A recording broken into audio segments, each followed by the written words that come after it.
Hello New Zealand, this is the first time we've come live. This is McBlog and we are celebrating our 400th episode. So as part of that, we are going to be sharing with you what are the top rating McBlogs is determined by you. If you think you have an idea, then be sure to enter your comments. I've got your comments coming here on the screen, and you can do it on our Family First Facebook page, or you can do it on the YouTube account as well. So you may be watching on Twitter or on my personal Facebook page or Instagram or LinkedIn, but if you want to make a comment, then you need to go to Family First Facebook page and also to YouTube, one of those two. So send your comments through. I'm interested to hear where you first heard about McBlog, maybe some funny stories about when you're sharing them or watching them. What is your favourite episode? There's 400 to think about.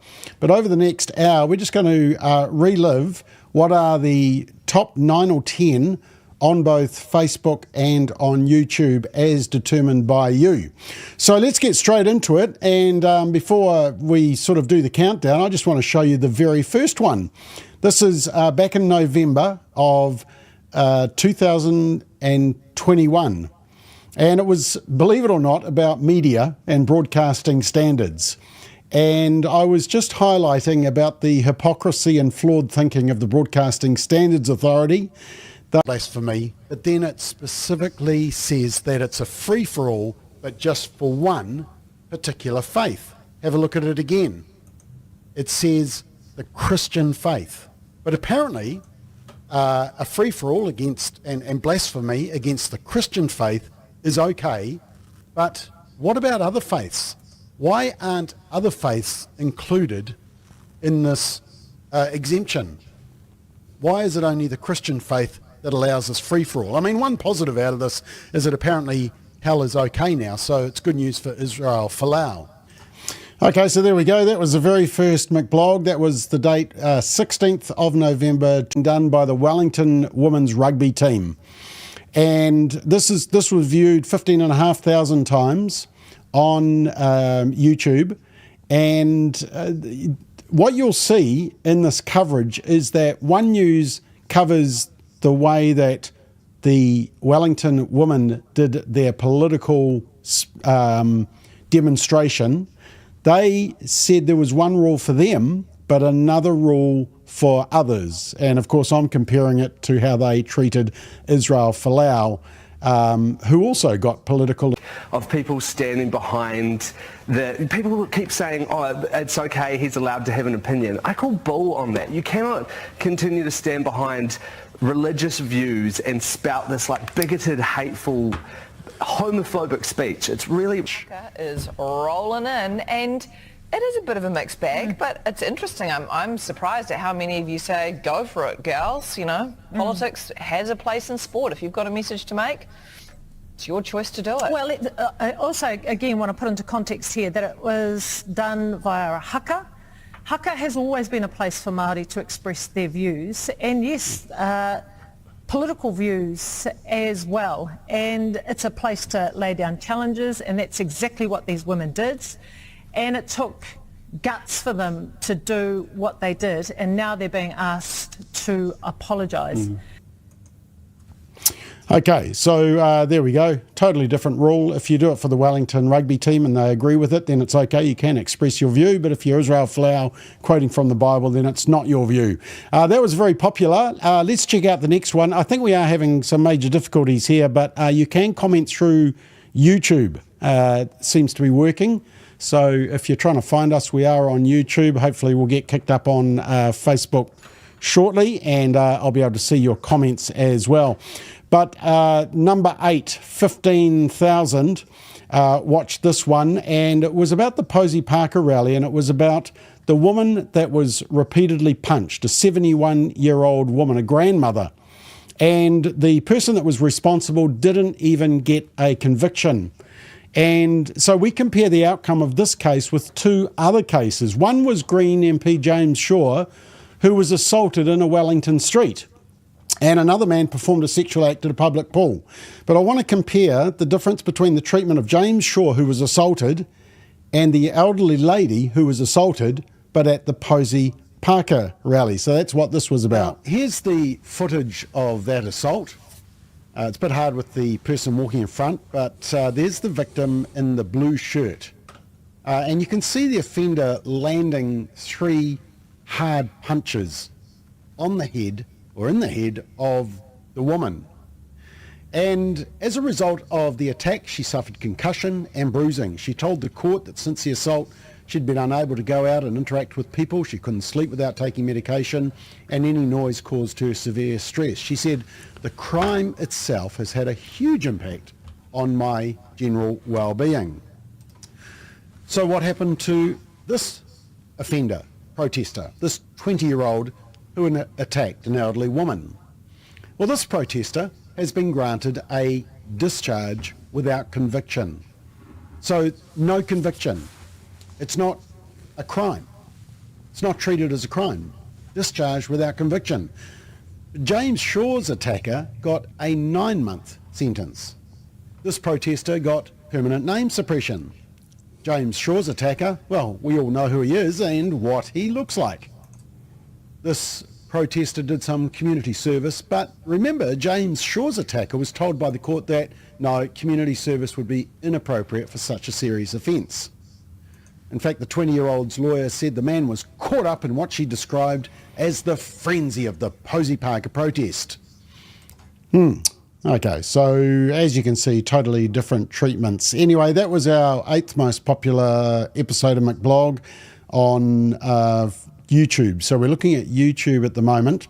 Our 7th most popular episode is vandalism a hate crime? This was viewed by more than 18,000 viewers on YouTube, and I was just highlighting the point that there have been 4 recent acts of public vandalism, but only one was treated as a hate crime, and in fact one of the pieces of vandalism was even celebrated. And if you want to know which acts of violence are crimes, you've got to ask Greens co-leader Chloe Schwarbrick, and that's the problem. Now, in this episode, I looked at 4 acts of violence. One was a smiley face roundabout at Mount Maunganui that was painted over. One was the defacing of the Te Papa Treaty, the display on the wall. One was the defacing of Luxon's offices, and one was painting over a rainbow crossing. Which one was condemned?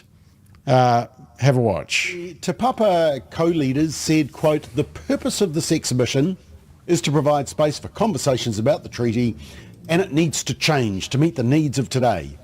They noted that to do this work properly, which would include having conversations with various communities, would take time. And one of the co-leaders acknowledged the message that had been conveyed through the protest action. We have heard the message of this protest action, and we have heard the many and varied responses to it. Now, the Green Party was very warm and affirming about what the protesters had done. They even had a group photo in front of it. Marama Davidson there on the left, I'm just wondering if it was cis white males who did this act of violence, and Chloe Schwarbrick on the right. In fact, Chloe was very positive about the vandalism because of the sanitisation of protests and movements. She said they've tried to express themselves. Have a watch. Look, I gotta say, as we look back at the arc of history, I think that we have a tendency to sanitise protests and to sanitise movements for justice and to sanitise what ends up becoming the mainstream understanding of what has occurred. So to that effect, I think that the core substance and purpose of what those protesters were undertaking is obviously something that they truly believed in and is something which they themselves have expressed they tried to get outcomes on through trying to engage with Papa in a number of different ways. Oh, that's great. Yep. So protests are okay if Chloe likes them. She didn't like this one, though. No, the rainbow crossing. Apparently, it's frankly embarrassing. Right. So that was number 7. Moving on to number 6. And I think we are all live now with our comments, etc. So I see you are watching on the various channels now. So we seem to have solved some of the technical issues, and I'm not sure if I got my comments coming through. I will reboot that once we just watch this next episode. So we're counting down the most viewed episodes on YouTube, and we are up to number 6, and it was viewed by almost 20,000 people on just YouTube. So we're just doing YouTube at the moment, and it was about the Prime Minister, Chris Hipkins, who was asked at the post-cabinet press conference one of the trickiest questions in the woke world: what is a woman? Now, just in case you can't remember that, before I show you the episode, let me just show you the actual interview. I just wanted to ask you, given comments by Keir Starmer in Britain, how do you and how does this government define a woman? Ooh, hard question. To be honest, Sean, that question's come slightly out of left field for me. Yeah, left field. Biology, sex, gender. People define themselves. People define their own genders. Okay, we'll put him out of his pain, but of course it went around the world. And so I did a McBlog just highlighting that New Zealand is the focus of the international media, and it's for all the wrong reasons. So after the embarrassment of the treatment of Posie Parker and the shutting down of free speech, which the world media were all reporting, New Zealand is once again in the public spotlight all around the world. Here's Fox News. Chris Hipkins, New Zealand's newly elected Prime Minister, refused to define the term woman, arguing that people define themselves when pressed by a reporter. Piers Morgan tweeted, "Breaking, New Zealand's new Prime Minister doesn't know what a woman is, despite replacing one as Prime Minister." And as you can see there, 3 million views. And even Matt Walsh from Daily Wire, who did the What is a Woman movie, chuckled about it in his show just this morning. There was a little bit of honesty there that I can appreciate, because he says, I don't have a pre-formulated answer on this. So it's not very often that you hear politicians actually admit that. Listen, I can't talk about this because I don't have a pre-formulated answer. You can only ask me questions that I have pre-formulated an answer on. You get a little bit of that honesty sometimes from Joe Biden, who will look at a sheet of paper while he's up, supposedly answering questions, and look, well, they don't want me to talk about this. Next, I'm supposed to call on this person here as I'm being instructed. So a little bit of honesty there, although you shouldn't need a pre-formulated. This is like if someone said, Prime Minister, do you know what 2 + 2 equals? Well, this is a little bit out of left field. I wasn't expecting to be asked this. 2 + 2, there's math, there's numbers, there's math and numbers, and, people all would answer it differently.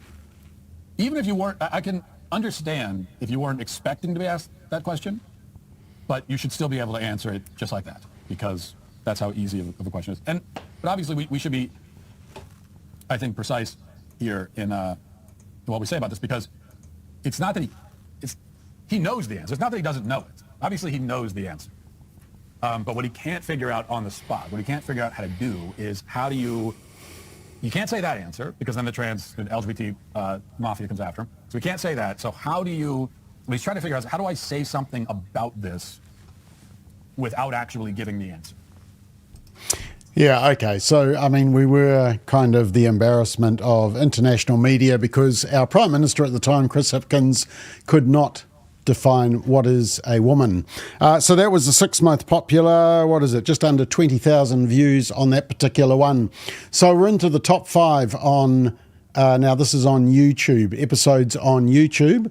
I think I've got comments coming through from Facebook now, so send them through. Everybody said the feed was a bit dodgy to start with, but we have got it sorted out.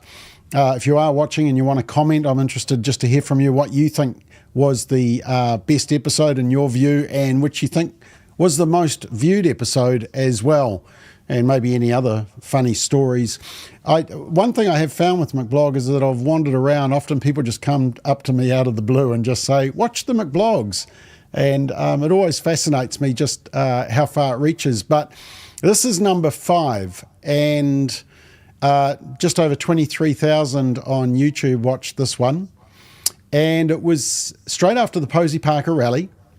And it was Marama Davidson, who's also the Green Party co-leader. And she got into trouble. And you'll probably remember the statement that she did. She basically said that all violence is a result of white cis men. But she said, well, no, she didn't quite mean what she said. In this episode, I highlighted the fact that, no, she meant it because she believed it. Before I show you this clip, the defence being spun by the Greens and the Prime Minister and the media is that she had been hit earlier by a motorcyclist. She was visibly shaken and still in shock, apparently. Well, you judge that for yourself. Have a watch. Hannah here from Counterspin, former Green Party member. Can you just tell me, what did you guys think of Posie Parker being violently assaulted and having what looked like tomato sauce tipped all over her? We are here to reject the violence and hate of transphobia. We are here to raise love for our trans people and community above hate, and I'm so proud of the mobilising of people from across so many communities to stand in strong solidarity, because trans people are terrific. So you condone that violence? You condone that violence against her? Taonga. Trans people are terrific. Trans people are true. Trans people are fantastic, and trans people are tired of being oppressed and discriminated. But they're not. I am a provincial violence minister, and I know who causes violence in the world. It is white cis men. That is white cis men. Okay, but so what is a woman? What is a woman? So trans are taonga. What's a woman? Trans women are women. Te ao Māori was never so boring as binary. I am tangata whenua, and I say transphobia is not welcome here. Ka kite. It's not about that though. Yeah, now you could argue that she was lucid because of the way she was acting and, slightly off the planet and saying dumb things, or you could accept her defence that she had been hit by something and she was not lucid and saying dumb things off the planet. But anyway, we do wish her well for her cancer treatment. But she did say a fairly stupid thing. That was straight after the Posie Parker rally. Now, the good news is that I have actually got... I have got some comments. Sorry, I just had to read that one. Kirsten says proof that you should not go on camera when stoned. Philippa says so many great McBlogs. Sue is guessing that Jessica and Tova has to be number one, most popular. There's Sue's prediction. Neil, thank you. Happy 400s. Great work. Philippa reckons What is a Woman has to be the top McBlog. Showed the issue to everyone. Neil's a bit sad for Chris Hipkins, who's lost his script. And Rosie was referring back to the assault not being a crime. Well, it isn't a crime when you perform it at a Posie Parker rally. Here we go. Panda says, what's going on over here then? Well, we're just recounting the most popular McBlogs as viewed by you. It's our 400th episode, so we thought we would relive a few. Right, let's continue.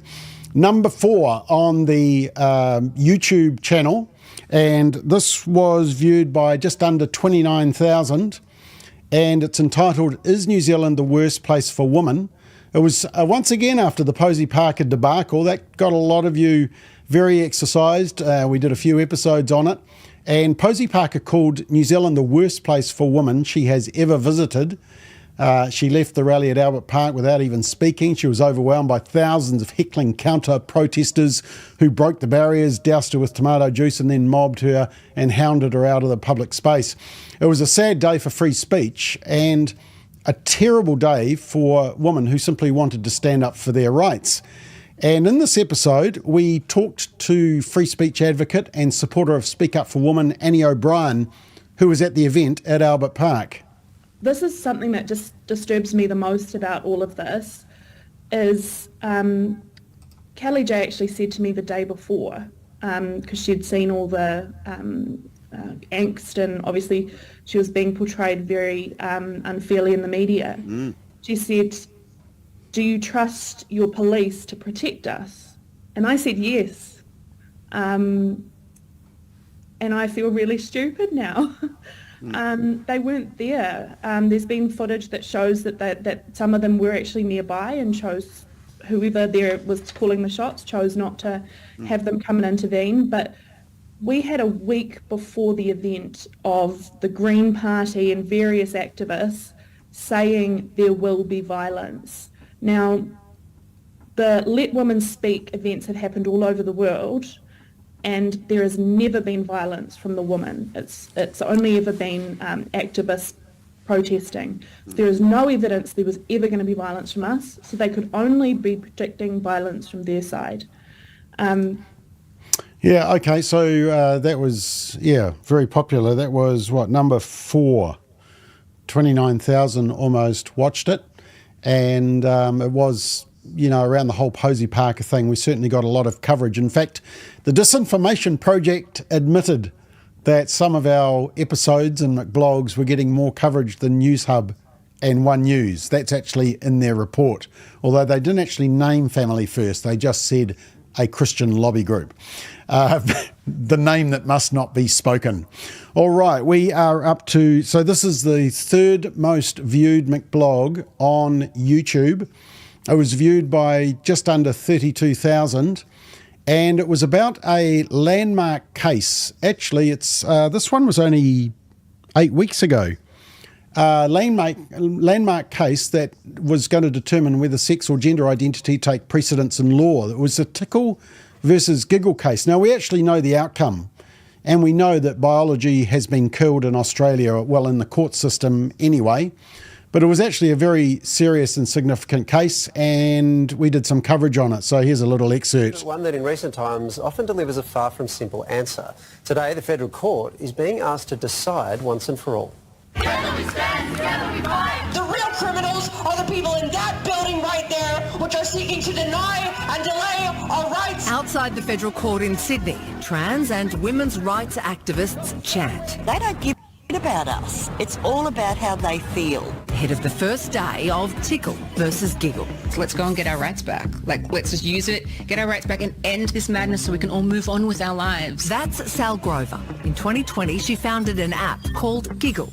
Currently inactive, Giggle is marketed as a female-only social networking app that allows women to find flatmates, friends and offer emotional support. And this is Roxanne Tickle. In 2021, Roxanne was initially accepted and then denied access to Sal Grover's app.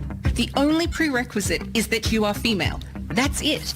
Roxanne is a transgender woman. Although her sex at birth was male, in 2019 she underwent gender-affirming surgery. On her Queensland birth certificate, Roxanne is female. If Roxy was... Here's what Roxy said about why he wants to be a woman. Roxy, you're a transgender woman from regional New South Wales.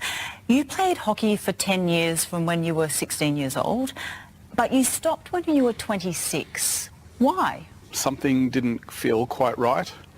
And it has taken me decades longer to look back and try and dissect that and understand that I really didn't like being in the male changing rooms. They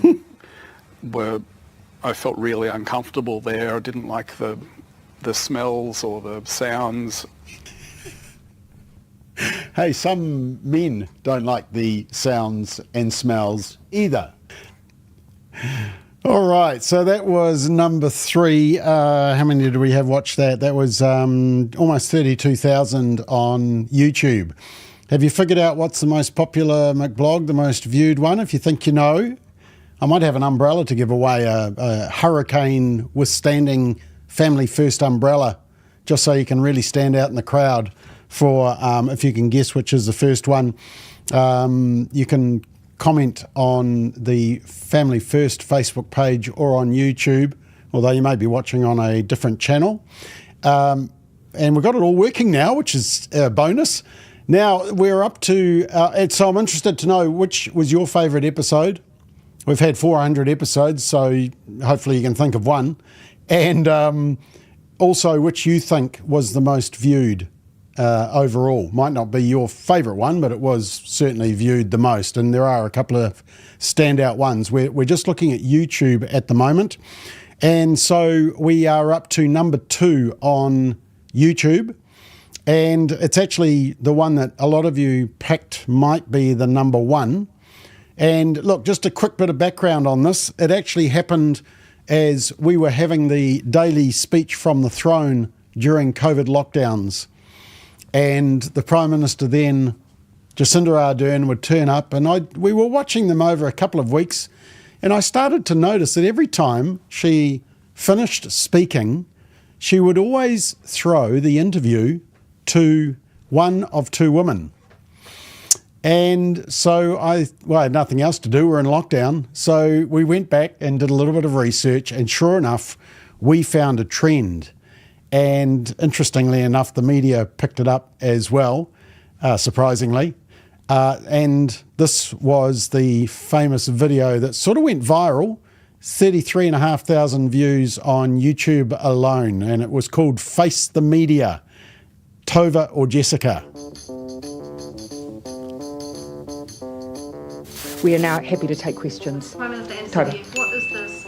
Just like we have every other time if we do it together. We're now happy to take your questions. Tova. And together, that's exactly what we are going to do. Happy to take questions. Tova. Thank you. How close are we to determining... And I encourage you to share that information with others.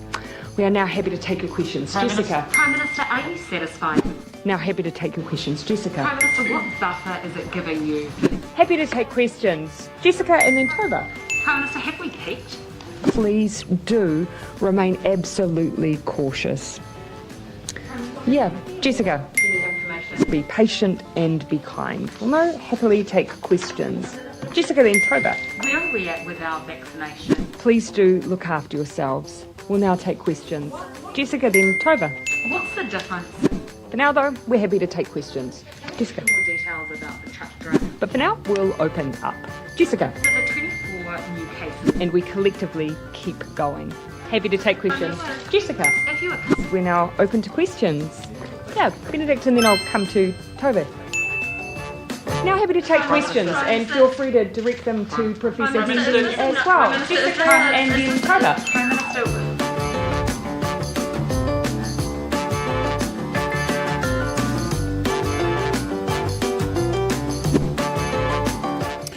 Yeah, so that was our sort of claim to fame, 33,500 views on YouTube. And that was on September the 24th of that year. And then, so it's 2022. Yeah, we were still having things from the podium. Well, maybe it was September 21. September the 24th, 2021. And as I said, that was viewed, 33,500 times. But then a month later, on October the 31st, we noticed that not a lot had changed. But the word had obviously got through to the Beehive. And so we did a follow-up called Face the Media 2. Now, the interesting thing is that this actually had 100,000 views on Facebook. So this was Face the Media 2. We are now happy to take questions. Prime Minister Tova. Anthony, what is this? Tova. Can we anticipate... Tova. Thank you. How close... It's Jessica. Prime Minister, are you satisfied? Jessica. Prime Minister, what buffer... Jessica and then Tova. Prime Minister, have we... Yeah, Jessica. Jessica then Tova. Where are we at with... Jessica then Tova. What's the difference? Jessica. More details about... Jessica. So the 24... Jessica. If you were... Yeah, Benedict, and then I'll come to Tova. Jessica and then Tova. Prime Minister...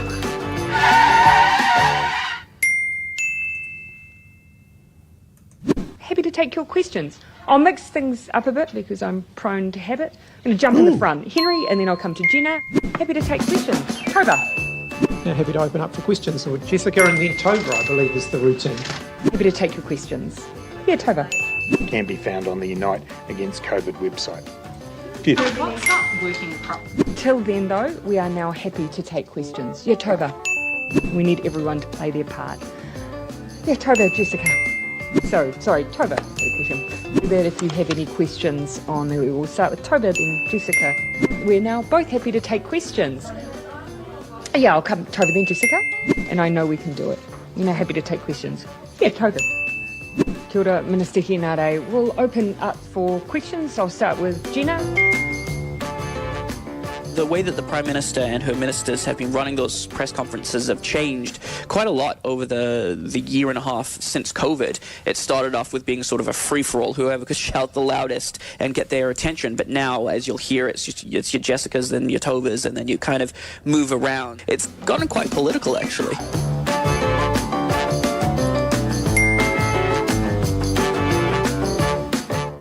Yeah, there we go. Jessica then Tova. Actually, I have got a little memorabilia about that. I will go and grab it just during the next break.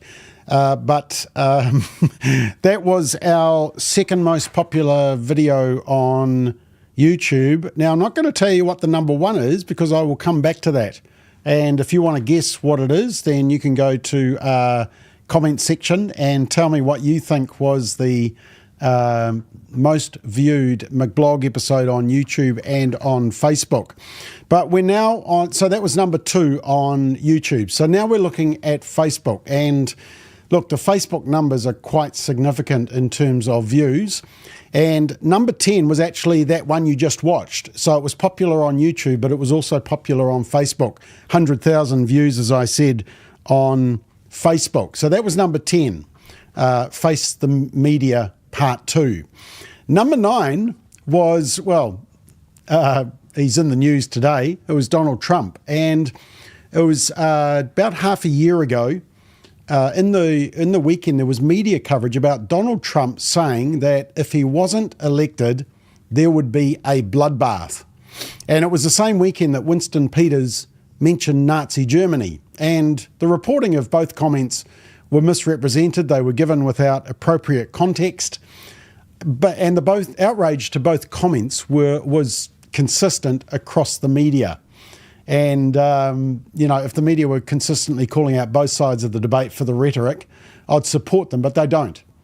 And as we know, they're paying the price because of their trust levels, but only they can fix that, but it doesn't seem they want to. So this is number 9. It was viewed by 121,000 on Facebook, and it's just a misrepresentation of a simple statement out of context by Donald Trump. So this was the media coverage which greeted the US nation on Sunday. The Hill said bloodbath remarks give Trump a new firestorm to rally around. The rabid left-wing Guardian said Trump predicts bloodbath if he loses the election. And the US newspapers in general singing together, NBC News, CBS News, Rolling Stone, bloodbath, bloodbath. But is that what he said? And was there any additional context to it? Well, of course, there was. Here's the fuller comments as reported by one mainstream media to China. outlet. If you're listening, President Xi, and you and I are friends, but he understands the way I deal, those big monster car manufacturing plants that you're building in Mexico right now, and you think you're going to get that, you're going to not hire Americans, and you're going to sell the cars to us now, we're going to put a 100% tariff on every single car that comes across the line, and you're not going to be able to sell those cars. If I get elected, now if I don't get elected, it's going to be a bloodbath. Now, Trump... Okay, that was convenient. Stop the comments when he hadn't actually finished. Let's check another media outlet. 100% tariff on every single car that comes across the line, and you're not going to be able to sell those cars. If I get elected, now if I don't get elected, it's going to be a bloodbath for the whole, that's going to be the least of it. Trump's campaign pushing back, saying he was only talking economics, writing Joe Biden's insane EV mandate will slaughter the American auto industry. Even Mike Pence, who says he will not endorse his former boss, coming to Trump's defense. The president was clearly talking about the impact of imports devastating the American automotive industry. Was that clear to you? Because it was a little muddled. It was. Yeah, okay, so Trump was addressing America's trade war with China, told the crowd that only his policies could save American car manufacturers, so he claims, and he said there would be a bloodbath in the automobile industry if he lost the election. Except that's not how it was reported. Yeah, so once again, calling out the media, and seems to be a sort of a key focus of McBlog recently has been calling out the media. Actually, I did find my little gift. This was made, Jessica then Tova, and if you want to be real cool, you get McBlog on the back there. Well, you probably can't see that, eh? So, yeah, we did some memorabilia. Anyway, that was number 9, the Donald Trump thing. Number 8, if you want to guess what was the most viewed episode, go on, put it in the comments, and if you're right, first right answer, I will give we'll give you a Family First hurricane-proof umbrella, one of the best. Number 8 was viewed by, 125,000 people. And once again, it was calling out the media. And it was about Israel Folau. And Israel Folau was in a game, and according to media reports, Israel Folau was booed while playing for the World 15 against the Barbarians at Twickenham in England, and especially after scoring. Apparently the crowd was booing. And so we did a fact check and made some interesting discoveries. Fortunately, Israel Folau doesn't listen to the media, and neither should we. Have a watch. Look at all those LGBT flags. Yeah, I can't actually see any either. They look like they're there to watch rugby. And here's Israel. And in the background there, you can see the booing and the protesting. Yeah, no, I can't either. So anyway, moving on. Here are his first touches of the ball. And apparently they were accompanied by major booing. Let's just check it out. There's Harry Hawkins, uncapped Australian. Israel Folau with his first touch. I know. Okay, pretty quiet. Let's maybe we better try another one. Take off the restart. Randrandra again. He looks like he's going to have some fun this afternoon. Here's Folau. He tries to offload the ball. It's a mutter. Okay, and maybe find the hands unlucky. of the choice at inside centre for the All Blacks after Marnoni retired. That ball's loose, and Israel Folau's onto it and thought he might have had a run in. That would have been interesting. He did have a run in. Now, what's Quay Cooper going to do with it? No, we're struggling a little bit here to find it. Look, he does do a big storming run, so maybe he'll get a lot of boos for that. Let's check this one. Turned over the ball here, World 15. Really good work there from Nkosi and Randrandra together. Here's Israel Folau. Jump step, offload, absolutely brilliant from Folau. Still alive for the World 15. Hang on, that sounded like a whole lot of cheering. I thought they said he was booed. Okay, look, actually. That epitomised it very nicely, thank you. Beautiful try. So this is from behind. Look at all the crowd in the background. They're all chanting and booing him and waving flags. Changes direction. Oh, hang on, they're not. Is an outrage. That is an outrage. Yeah, that is an outrage that he is playing good rugby. So let's just check out the try, because apparently when he scored the try, the boos could be heard around the world. Cut out ball to Hastings. He was hit hard. This kick is for Israel Folau, and they will score. Oh, yeah. Yeah, okay. I mean, man, you can hear all that cheering. All that booing. Now, the funny thing was, I actually did hear some booing during the game. Have a listen to this bit. Patchell and runs into contact. So there's a bit of a scrum here, and the ball comes out. Hawkins. Now, just have a listen to the booing that starts up in a sec. Hall. Negri again, offload to Patchell. To Hall. Oh, that's really nicely done. Another try. Okay, now look, I'm a bit worried there. I mean, did you hear that booing? Is that a player who's married or something? I mean, is he married to a woman? If so, he should be booed. Look. All right, so there we go. That was a bit of a media fact check on the way they were reporting, because everyone was booing Israel Folau. We actually found out that it was a little renter mob of about 50 from an LGBT group that was sitting in the corner of the stands that were trying to make a whole lot of noise. Okay, so that was number 8 on Facebook, 125,000 views. Number 7, and it was about the Human Rights Commission. The only problem is that it's human rights. It's human rights, but it's not yours. They released a publication on conversion therapy, and in it they gave some advice for churches. Yeah, apparently the Human Rights Commission has some really good advice about biblical texts, and the Human Rights Commission shows us how we should interpret them. And here's the best bit to watch out for. Apparently the Bible and Jesus talks about coming out. Yeah. Bet you never knew that. Here's for that. Becoming an accepting and inclusive church does not necessarily mean putting aside traditional religious texts or changing your view on the authority of these texts in the life of your community. Oh, lovely. Thank you.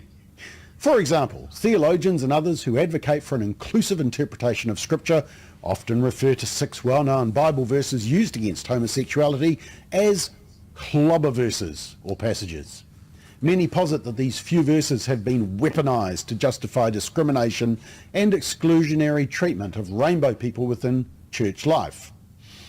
In response, a rich discourse in scholarship that challenges those traditional interpretations and assumptions now exists.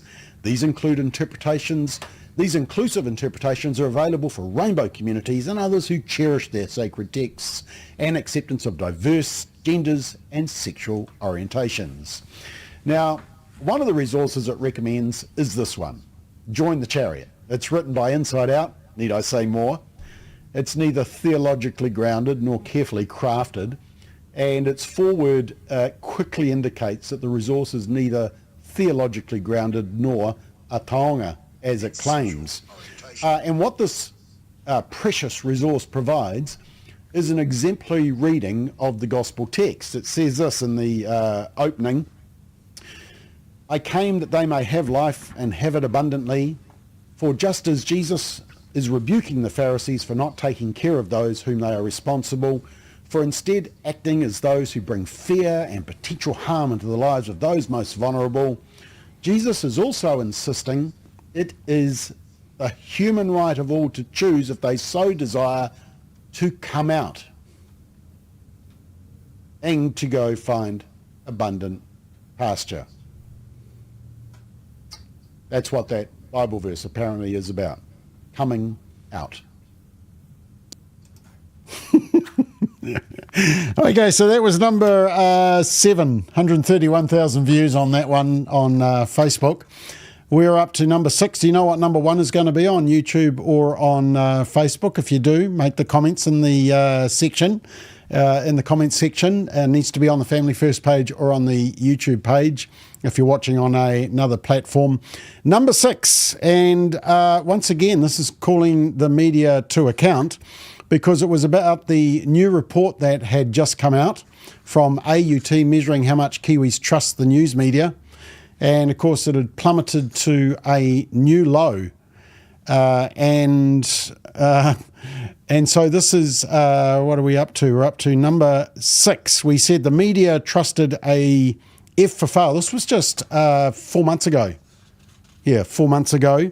And it had 165,000 views.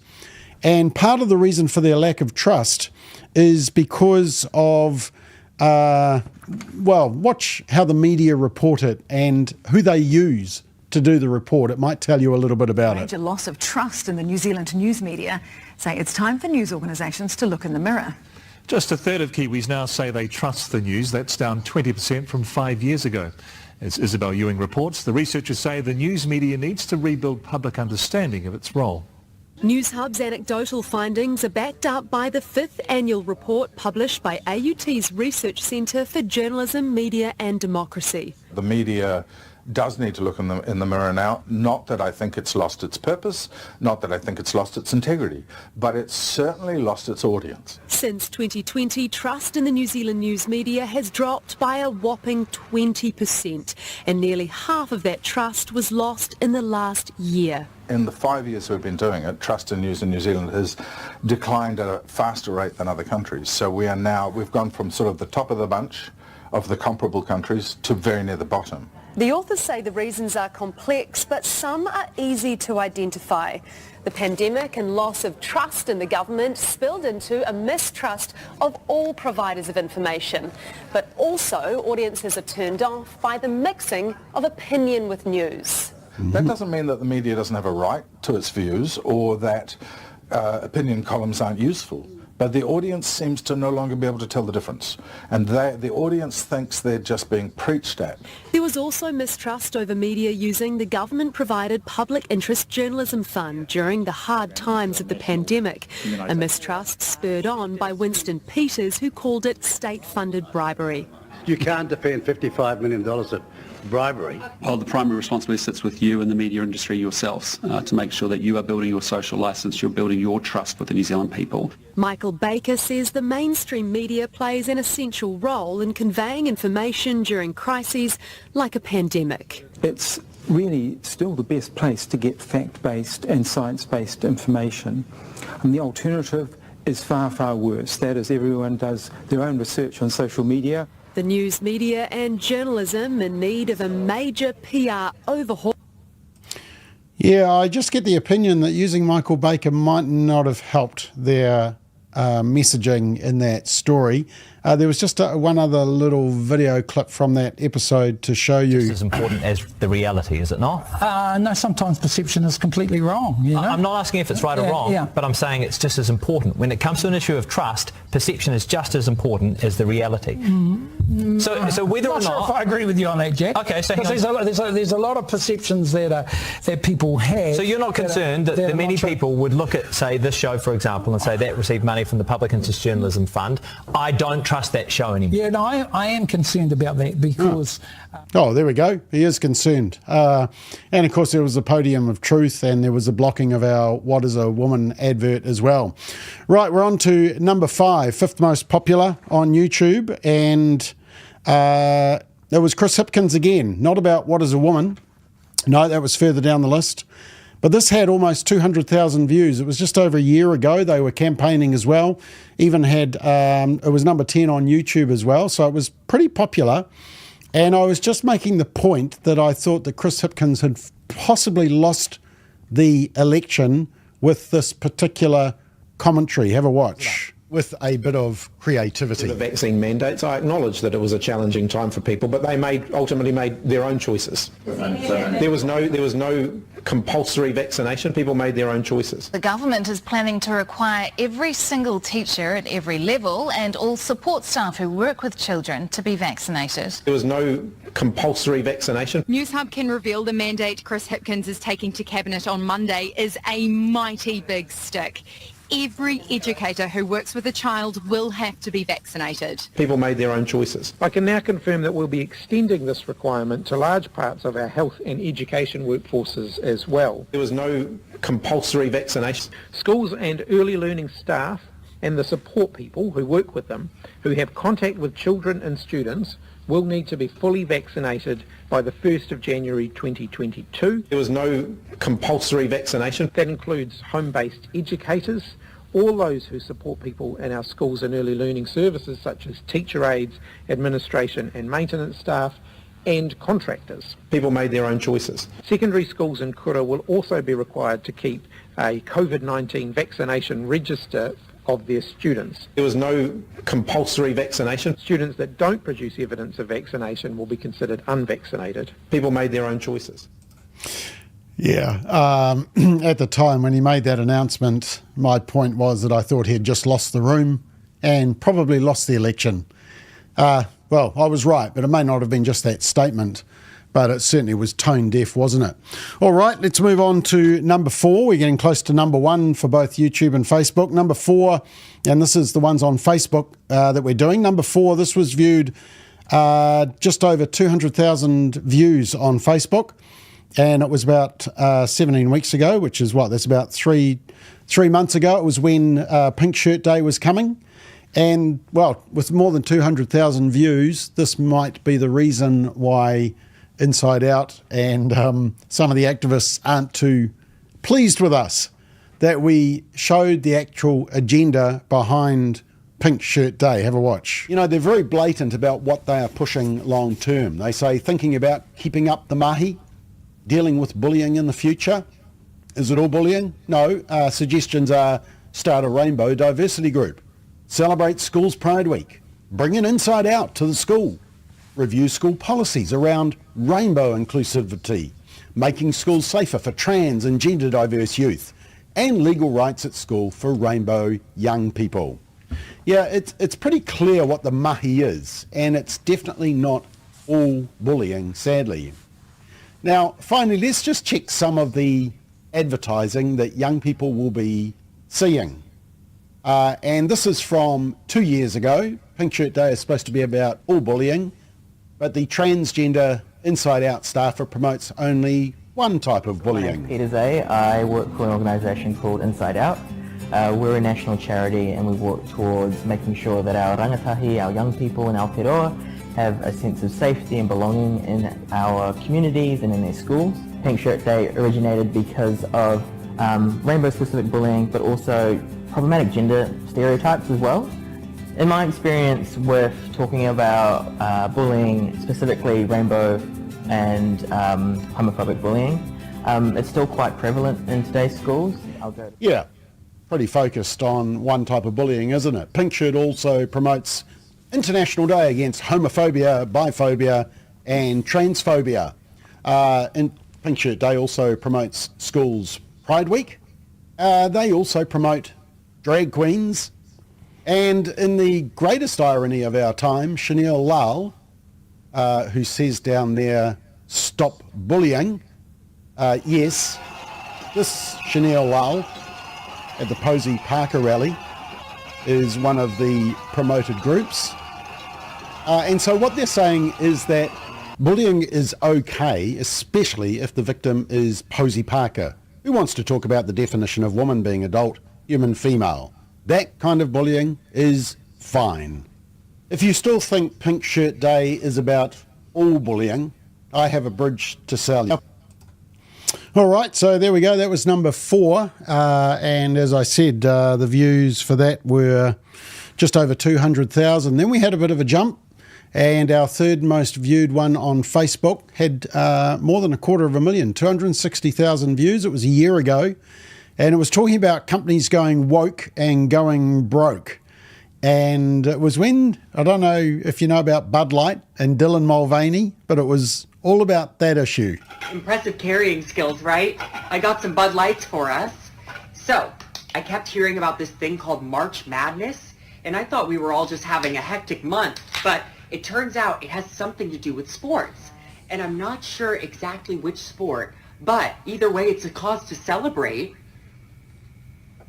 This month I celebrated my day 365 of womanhood, and Bud Light sent me possibly the best gift ever, a can with my face on it. Check out my Instagram story to see how you can enjoy March Madness with Bud Light and maybe win some money too. Love ya! Cheers! Go team! Whatever team you love, I love too. Okay. Love ya. Okay, break a leg.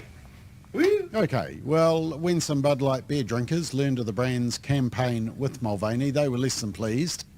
And it's been a massive loss and financial bloodbath for the company, which they still haven't recovered from.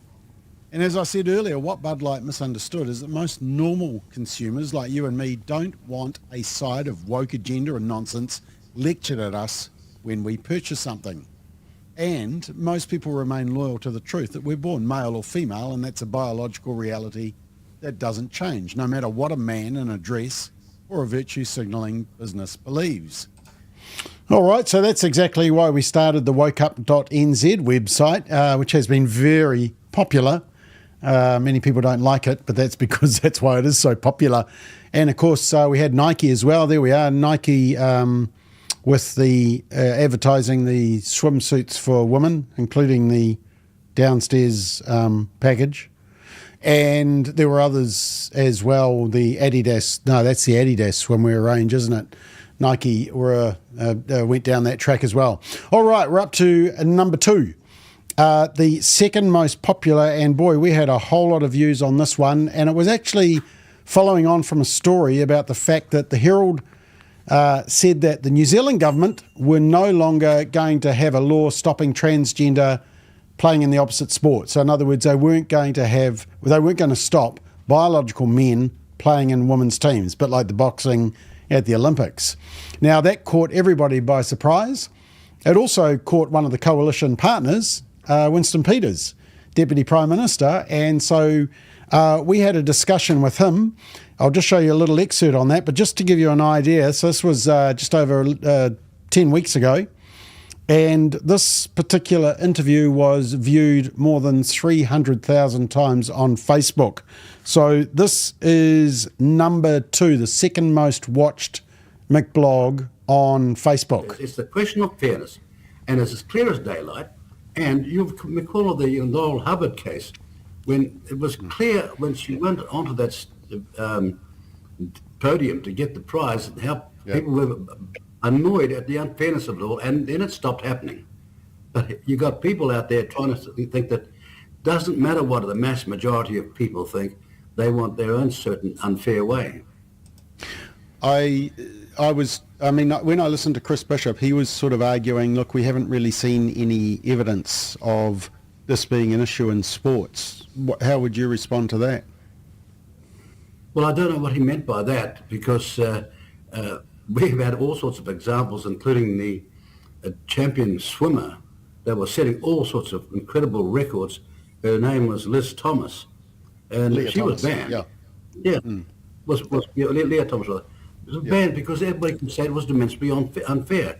So we have seen examples. He might be talking about a localised area at a local sports ground where that hasn't happened. But I'm talking about the big picture across the nation. Yeah, there we go. So there was a lot of interest in that interview. Whoops, let me just get that come across. Nike joined the party and became the latest big-name company to face pushback. Hang on, bit of technical issues here. Stand by, team. I've done pretty well up until now. There we are. I've done well up until now. That was my first technical glitch that you can blame on me. All right, it's because I'm very excited because we are up to our number one most watched videos. So I'm going to give you the one that was the most watched on Facebook and then the one that was most watched on YouTube. Nobody has guessed it. And look, it's not that hard. You just go to our channels and you do a bit of manipulation and calculation and view count and all that. But anyway, that's okay. I'll keep the umbrella. But this is the most popular McBlog that we had on Facebook. And it was viewed, get this, just under 500,000 times, 476,000 views. And interestingly, it was about gender ideology, and my point was that either the person will be labelled, if you speak up against gender ideology, either you'll be labelled a far-right Christian or a TERF. And a TERF is a woman who believes in biology and doesn't think that you can choose to be a woman. So maybe we're all TERFs. Maybe it's Christian TERF, the ultimate in insults. But what you never hear from the mainstream media and commentators is what Muslims say about gender ideology and radical sexuality being targeted in schools and at their families. And my point in this McBlog was that actually they've got a strong opinion as well, and it's very similar to ours. It's just that the media will never tell you. So this was the most popular episode on Facebook.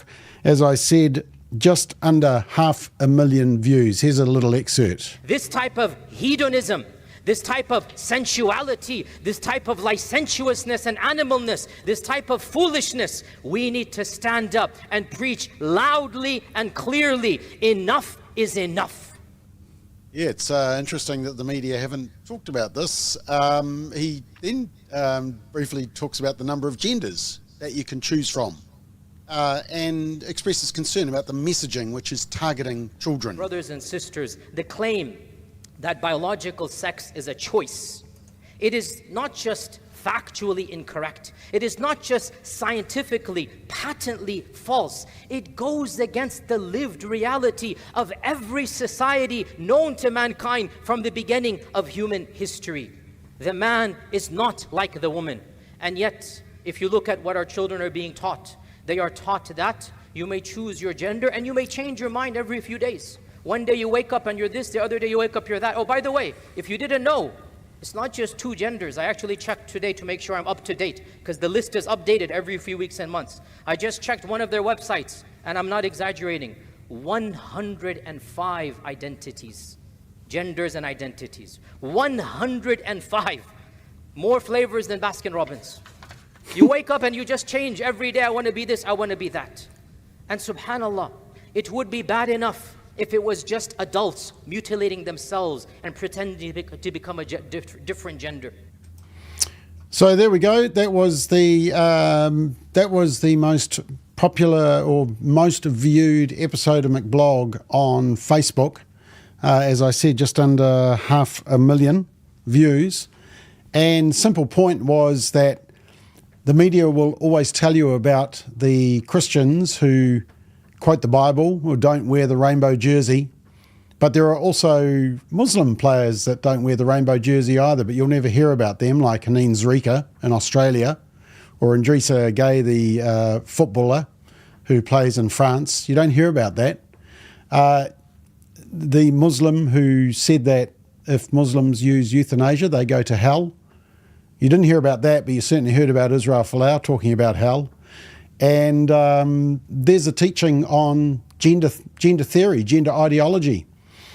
There's been no coverage of what other faiths think or what schools are teaching about marriage. But of course, you've all heard that Bethlehem College were getting in trouble for it, and other Christian schools as well.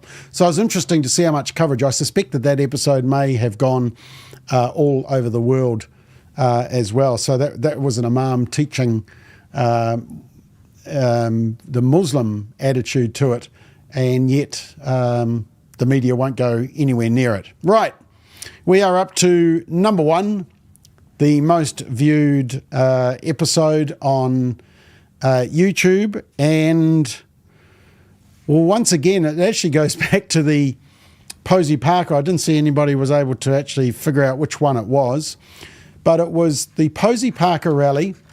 And now you can see why the Disinformation Project doesn't like us, because we got so much coverage around that issue, because News Hub and One News were not wanting to go near it or tell the truth about it. But in this episode, I was covering the fact that New Zealand hadn't covered itself in glory with what we saw at the Posie Parker Women's Rights Speaking Tour. And we simply highlighted the international coverage and commentary. And it wasn't pretty. Fox News, GB News, as you'll see at the start of this clip. And also you'll see a little commentary from Ben Shapiro from Daily Wire. And the clip that I show you is from the News Hub coverage, which, to be honest, was absolutely shameful. Have a watch of how they distorted the whole Posie Parker issue. This is the most viewed McBlog episode. Back to News Hub and their incredibly sophisticated journalism. Has issued direct threats to the Prime Minister. I tell you what, Chris. Using a hand signal linked to white supremacists, which we've chosen to blur. Revoke my visa. At your peril. Wait, what? Kelly J. Keane has previously described white supremacy and racism as having no place in a civilized society. So if she was lying about that and wanted to keep her evil views secret, why would she start making overt white power gestures with her hand? None of this makes sense until you take away the blurring effect that News Hub have put on the clip. News Hub would like you to believe that this is the OK symbol, which has been co-opted by certain far-right groups. But when you watch the original footage, you can see she's just adjusting the zip on her top. Let me just tell you this. Revoke my visa. At your peril. But of course, by blurring it out, News Hub can make it look a lot more sinister. As the commentator and podcaster Stephen Knight pointed out on his latest Substack, in that same video, Keane goes on to defend the speech rights of Maori women. As Knight puts it, that's an odd flex for someone intending to signal to their white supremacist supporters. Of course, defamation is a common tactic nowadays. People don't want to engage in discussion, so they make up lies instead. But if you're going to lie, at least make it vaguely plausible. News Hub are openly misleading their viewers, presumably because they think their viewers are too stupid to know how to use a search engine. Well, job done. The lies have been spread, the temperature has been raised, and this is the result. Okay, interesting commentary. And finally, back to the US. This analysis from Ben Shapiro from Daily Wire. And you'll note at the end, he refers to an incident in the US where someone did a skid in their car on a rainbow crossing. You know, those virtue signalling rainbows across the road. Someone did a burnout. And they were prosecuted for a hate crime. Have a watch of this short excerpt of what Ben Shapiro has to say. The real question we should be asking ourselves is, to whom does it seem acceptable, against whom in our society today does it seem acceptable to say do violence? Against whom has it now become acceptable to do violence? So nobody, right, left, or center suggests that it is okay to do violence to people who identify as transgender. No one believes it is okay to do violence to those people. In fact, a large part of the case against doing mutilating surgeries on people who believe that they're a member of the other sex, that actively is greenlighting an act of brutal physical violence against somebody, because even if somebody consents to the physical violence on themselves, you can't do that if you're a child, for example, and if you're an adult and you have some sort of mental problem, that's not a good idea either. Okay, but there is a group of people against whom apparently it is okay to do physical violence, and it just sort of gets ignored or looked the other way by the media. And that, of course, is feminists who say that women actually exist. Again, the corollary to people being able to claim victimhood, and there being a big market for that, is that people who are actively victimized by those people are never considered victims. Because if you're a member of the victim class, you can never be a victimizer by nature.